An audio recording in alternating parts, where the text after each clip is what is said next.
Hello दोस्तों, मैं अमित कुमार सिंह आपका अमित सिविल सर्विसेज एकेडमी में बहुत बहुत स्वागत करता हूं। दोस्तों, मैं आज आपके लिए 14 से 15 अगस्त 2024 के सभी इंपॉर्टेंट बिहार करंट अफेयर्स लेकर हाजिर हूं, जिसमें मैं राष्ट्रीय तथा अंतर्राष्ट्रीय घटनाओं को भी शामिल करता हूं। दोस्तों, आप मेरे चैनल पर monthly, yearly, daily Bihar current affairs देख सकते हैं, जिसमें आप ये नेशनल और इंटरनेशनल खबर भी देखेंगे। दोस्तों, ये आप अगर बिहार का BPSC, Bihar SSC, Bihar police, चाहे आप सेंट्रल लेवल का कोई भी एग्जाम का तैयारी कर रहे हो, आपको बहुत फायदेमंद वीडियो है, तो हमारे चैनल से जरूर जुड़े। दोस्तों में शेयर करें। चलते हैं आज के पहले क्वेश्चन की तरफ। और अगर दोस्तों आप पीडीएफ प्राप्त करना चाहते हैं डेली का, तो आप हमारे Amit civil services academy Telegram channel से जाकर जुड़ सकते हैं, जहां पर आपको डेली का पीडीएफ प्राप्त होगा। तो आज का पहला क्वेश्चन लेते हैं। बिहार के किस जिले के रहने वाले राहुल नवीन ईडी के निदेशक बने हैं? तो ये दोस्तों गोपालगंज के रहने वाले हैं। गोपालगंज के राहुल नवीन को ईडी का नया डायरेक्टर बनाया गया है। गोपालगंज जिले के कटैया प्रखंड के करमैनी के लाल का प्रवर्तन निदेशालय के निदेशक बनने पर पूरे क्षेत्र में खुशी की लहर है। राहुल नवीन संगीतकार आनंद मिलिंद के रिश्तेदार हैं। राहुल नवीन ने आईआईटी कानपुर से बीटेक और एमटेक किया है। गोपालगंज सारण प्रमंडल अंतर्गत एक शहर एवं जिला है। गंडक नदी के पश्चिमी तट पर बसा यह भोजपुरी भाषी जिला ईख उत्पादन के लिए जाना जाता है। राष्ट्रीय जनता दल के प्रमुख बिहार के पूर्व मुख्यमंत्री एवं भूतपूर्व रेल मंत्री लालू प्रसाद यादव का यह गृह जिला है। यहाँ पर थावे दुर्गा मंदिर, निचुआ जलालपुर दुर्गा मंदिर, राम वृक्ष धाम, बुद्ध मंदिर, बिलवनवा हनुमान मंदिर, दिधवा दुबौली सिंहासनी मंदिर, बहुरवाह शिव धाम, पुरानी किला, गोपाल मंदिर प्रमुख दर्शनीय स्थल है। थावे में स्थित गोपालगंज में थावे स्थित हथुआ राज्य के शासकों द्वारा बनाया गया दुर्गा मंदिर सबसे महत्वपूर्ण स्थल है। गोपालगंज ने 2011 में 1000 पुरुषों के मुकाबले 1015 महिलाओं के साथ उच्चतम लिंगानुपात दर्ज किया है।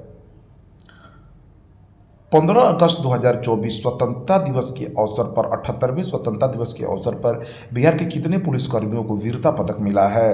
तो 5 पुलिसकर्मियों को दोस्तों स्वतंत्रता दिवस से एक दिन पहले देश भर के पुलिसकर्मियों और सुरक्षा बलों को दिए जाने वाले पुरस्कारों की घोषणा कर दी गई।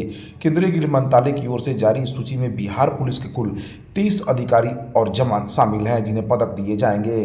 इनमें से 5 को वीरता पुलिस पदक यानी मेडल ऑफ गैलेंट्री और दिया जाएगा, 2 को विशिष्ट डिस्टिंग्विश सेवा के लिए राष्ट्रीय पुलिस पदक और 16 को सराहनीय सेवा के लिए पुलिस पदक देने की घोषणा हुई है। गैलेंट्री पुलिस मेडल के लिए sub inspector late Ashish Kumar Singh, constable Durgesh Kumar Yadav, constable Rohit Kumar Ranjan, constable Akshay Kumar और कांस्टेबल विजेंद्र यादव का चयन हुआ है। बिहार के किस विश्वविद्यालय के नाम पर रेलवे ने अपने इंजन का नाम रखा है? तो नालंदा विश्वविद्यालय के नाम पर।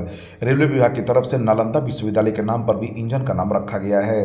रेलवे की तरफ से शहीद स्मारक, स्वतंत्रता सेनानियों व प्रसिद्ध शख्सियतों के नामों पर इंजनों का नाम रखा जाता है।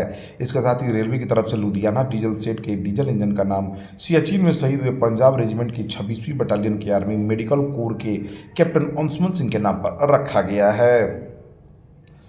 यह देश के लिए शहीद होने वाले कैप्टनों को श्रद्धांजलि है। नालंदा विश्वविद्यालय की स्थापना का श्रेय गुप्त शासक कुमार गुप्त प्रथम, जो 450 से 470 उनका शासनकाल था, को प्राप्त है। 1190 के दशक में तुर्क अफगान सैन्य जनरल बख्तियार खिलजी की अगुवाई में आक्रमणकारियों के एक समूह ने विश्वविद्यालय को नष्ट कर दिया। 2010 में नालंदा विश्वविद्यालय का पुनः स्थापना किया गया और इसको बनाया गया, पुनः रिकॉन्स्ट्रक्ट किया गया, और अभी इसके जो कुल सचिव हैं वो अर्थशास्त्री अरविंद पनगड़िया हैं। बिहार के किस जिले में सूक्ष्म लघु और मध्यम उद्यम टेक्नोलॉजी सेंटर बनाया जाएगा? तो गया में दोस्तों। बिहार के गया जिले में 225 करोड़ की लागत से सूक्ष्म लघु और मध्यम उद्योग टेक्नोलॉजी सेंटर बनाया जाएगा। इससे लघु और मध्यम उद्योग को बढ़ावा मिलेगा, श्रमिकों को प्रशिक्षित कर कुशल बनाया जाएगा। इसकी घोषणा सूक्ष्म लघु और मध्यम उद्योग मंत्री जीतन राम मांझी ने की है, जो बिहार से लोकसभा सांसद है और कैबिनेट मंत्री हैं। किस राज्य की कंपनी होलोवेयर ने बिहार में निवेश करने का निर्णय लिया है? तो दोस्तों तमिलनाडु राज्य के चेन्नई की कंप्यूटर हार्डवेयर कंपनी होलोवेयर ने बिहार में निवेश करने का निर्णय लिया है। इसके लिए होलोवेयर कंपनी के प्रतिनिधियों ने बिहार के उद्योग मंत्री नीतीश मिश्रा से मुलाकात की है। राष्ट्रीय संस्थागत रैंकिंग फ्रेमवर्क 2024 में संस्थागत में इंजीनियरिंग श्रेणी में आईआईटी पटना को कौन सा स्थान मिला है? देखिए दोस्तों, संस्थानों की रैंकिंग जारी हुई है, उसमें इंजीनियरिंग श्रेणी में आईआईटी पटना को 34वां स्थान मिला है। केंद्रीय शिक्षा मंत्री धर्मेंद्र प्रधान ने राष्ट्रीय संस्थागत रैंकिंग फ्रेमवर्क 2024 जारी किया है। ओवरऑल रैंकिंग में प्रथम स्थान आईआईटी मद्रास को मिला है, द्वितीय स्थान पर आईआईटी बेंगलुरु, तृतीय स्थान पर आईआईटी बॉम्बे, चतुर्थ स्थान पर आईआईटी दिल्ली, पांचवें स्थान पर आईआईटी कानपुर है। आईआईटी पटना को ओवरऑल रैंकिंग में 73वां स्थान मिला है, जबकि इंजीनियरिंग श्रेणी में आईआईटी पटना को 34वां स्थान मिला है। एनआईटी पटना को इंजीनियरिंग श्रेणी में 55वां स्थान मिला है। मैनेजमेंट कोटि में आईआईएम बोधगया को 33वां स्थान, लॉ कोटि में चाणक्य विश्वविद्यालय को 31वां स्थान मिला है। मेडिकल कोटि में एम्स पटना को 26वां स्थान। विश्वविद्यालय की श्रेणी में भारतीय विज्ञान संस्थान बेंगलुरु प्रथम स्थान पर आया है। हिंदू कॉलेज देश का सर्वश्रेष्ठ कॉलेज घोषित हुआ है। डीआरडीओ ने लॉन्ग रेंज ग्लाइड बम का सफल परीक्षण किया। इसे क्या नाम दिया गया है? तो ये गौरव बम है दोस्तों। रक्षा अनुसंधान और विकास संगठन ने भारतीय वायुसेना के सुखोई 30 MKI से लॉन्ग रेंज ग्लाइड बम गौरव बम का सफलतापूर्वक परीक्षण किया है। गौरव बम हवा से प्रक्षेपित किए जाने वाला 1000 किलोग्राम वर्ग का ग्लाइड बम है, जो लंबी दूरी तक लक्ष्य को भेदने में सक्षम है। इसका परीक्षण उड़ीसा के तट पर किया गया। रक्षा अनुसंधान एवं विकास संगठन भारत की रक्षा से जुड़े अनुसंधान कार्यों के लिए देश की अग्रणी संस्था है। यह संगठन भारतीय रक्षा मंत्रालय की एक आनुषंगिक इकाई के रूप में काम करता है। इस संस्थान की स्थापना 1958 में भारतीय थल सेना एवं रक्षा विज्ञान संस्थान के तकनीकी विभाग के रूप में की गई थी। डीआरडीओ के प्रमुख समीर वी कामत हैं। हाल ही में किस राज्य सरकार ने रत्नागिरी स्थित मेसोलिथिक युग के प्राचीन स्मारक को संरक्षित स्मारक घोषित किया है? तो दोस्तों महाराष्ट्र ने। महाराष्ट्र सरकार ने हाल ही में महाराष्ट्र प्राचीन स्मारक और पुरातात्विक स्थल और अवशेष अधिनियम 1960 के तहत रत्नागिरी में जियोग्लिफ और पेट्रोग्लिफ को संरक्षित स्मारक घोषित किया। राज्य संस्कृति विभाग की एक अधिसूचना के अनुसार देउड रत्नागिरी में पेट्रोग्लिफ्स का समूह मेसोलिथिक युग लगभग 20,000 से 10,000 साल पहले का है। महाराष्ट्र के मुख्यमंत्री एकनाथ शिंदे हैं। महाराष्ट्र के राज्यपाल सीपी राधाकृष्णन बनाए गए हैं। पहली वैश्विक प्रवासी महिला कबड्डी लीग का आयोजन किस राज्य में किया जाएगा? तो हरियाणा में दोस्तों। वैश्विक स्तर पर कबड्डी को बढ़ावा देने के उद्देश्य से पहली बार वैश्विक महिला कबड्डी लीग सितंबर 2024 में हरियाणा में आयोजित किया जाएगा। इस वैश्विक प्रवासी महिला कबड्डी लीग का नाम दिया जाएगा। इस टूर्नामेंट में 15 से अधिक देशों की महिलाएं एथलीट भाग लेगी। हरियाणा के मुख्यमंत्री नायब सिंह सैनी हैं। हरियाणा के राज्यपाल बंडारू दत्तात्रेय हैं। हाल ही में किस भारतीय पैरा शटलर को बैडमिंटन विश्व महासंघ ने निलंबित कर दिया है? तो बिहार के रहने वाले प्रमोद भगत, जो पैरा शटलर प्रमोद भगत को डोपिंग रोधी नियमों के उल्लंघन के लिए बैडमिंटन विश्व महासंघ ने 18 महीने की अवधि के लिए निलंबित कर दिया है। प्रमोद पेरिस 2024 पैरालंपिक खेलों में हिस्सा नहीं ले पाएंगे। बता दें कि टोक्यो 2020 पैरालंपिक में भगत ने स्वर्ण पदक जीता था। भारतीय जूनियर पुरुष हॉकी टीम का नया हेड कोच किसे बनाया गया है? तो पीआर सिरजेस को। हॉकी इंडिया ने हाल ही में भारतीय हॉकी टीम के रिटायर गोलकीपर पीआर सिरजेस को भारतीय जूनियर पुरुष हॉकी टीम का नया मुख्य कोच नियुक्त किया है। बता दें कि पीआर सिरजेस पेरिस ओलंपिक 2024 कांस्य पदक विजेता भारतीय टीम का हिस्सा थे। 15 अगस्त 2024 को 78वें स्वतंत्रता दिवस पर प्रधानमंत्री नरेंद्र मोदी 11वीं बार झंडा फहराने वाले कौन से नंबर के प्रधानमंत्री बने हैं? तो तीसरे नंबर के। 15 अगस्त को 78वें स्वतंत्रता दिवस पर प्रधानमंत्री नरेंद्र मोदी ने लाल किले पर तिरंगा फहराया। पीएम मोदी ने बतौर प्रधानमंत्री 11वें स्वतंत्रता दिवस पर 103 मिनट का सबसे लंबा भाषण दिया।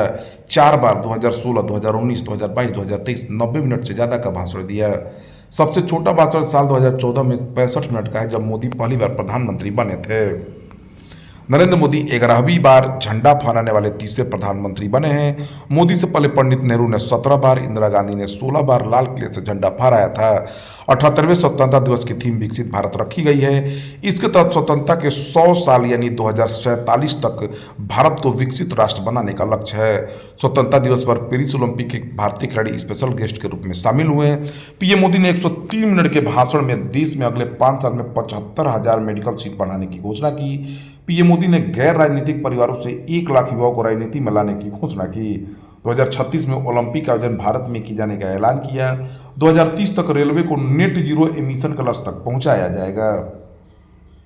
5G पूरे देश में रोल आउट के बाद 6G पर फोकस किया जाएगा। पीएम मोदी ने सरकारी संस्थानों में 1 साल में 2 रिफॉर्म बनाने का ऐलान किया। संयुक्त राष्ट्र में भारत का अगला राजदूत या स्थायी प्रतिनिधि किसे नियुक्त किया गया है? तो पर्वत नेगी हरीश को।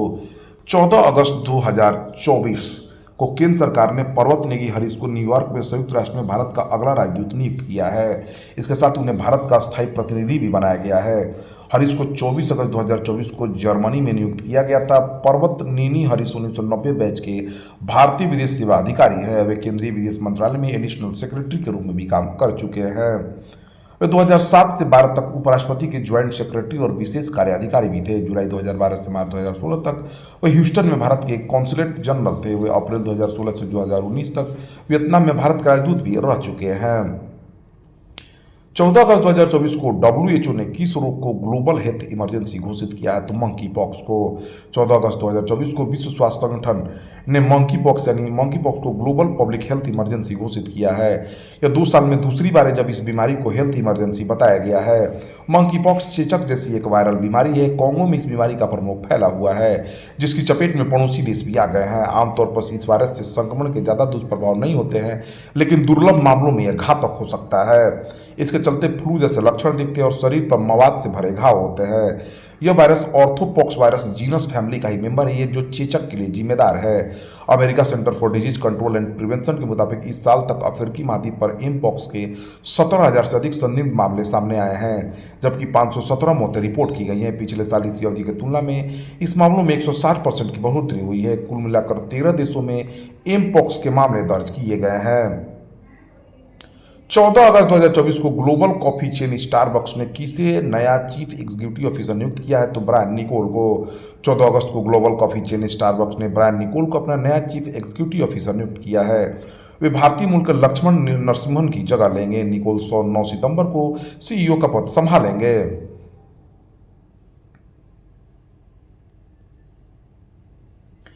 भारतीय क्रिकेट टीम का नया बॉलिंग कोच किसे बनाया गया है? तो मॉर्नी मोरकल को। 14 अगस्त को बीसीसीआई ने 39 साल के पूर्व साउथ अफ्रीकी गेंदबाज मॉर्नी मोरकल भारतीय क्रिकेट टीम के बॉलिंग कोच बनाए गए हैं। वह 1 सितंबर से टीम से जुड़ेंगे। मॉर्नी मोरकल बांग्लादेश के खिलाफ टेस्ट सीरीज से भारतीय टीम के साथ जुड़ेंगे।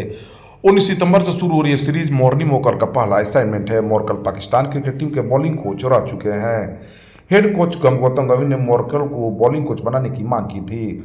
दोनों IPL franchise Lucknow Super Giant के साथ काम कर चुके हैं। मोरकल पूर्व भारतीय कोच पारस मम्ब्रामे की जगह लेंगे। मम्ब्रामे का कार्यकाल पहले ही समाप्त हो चुका था, लेकिन मोरकल निजी कारणों से श्रीलंका दौरे पर टीम इंडिया से नहीं जुड़ पाए। तो दोस्तों, यह रहा 14 और 15 अगस्त 2024 का सभी बिहार करंट अफेयर्स, राष्ट्रीय और अंतर्राष्ट्रीय घटनाओं के साथ। ऐसे ही वीडियो प्राप्त करने के लिए आप हमारे चैनल से जुड़ जाइए। Thank you for watching my videos.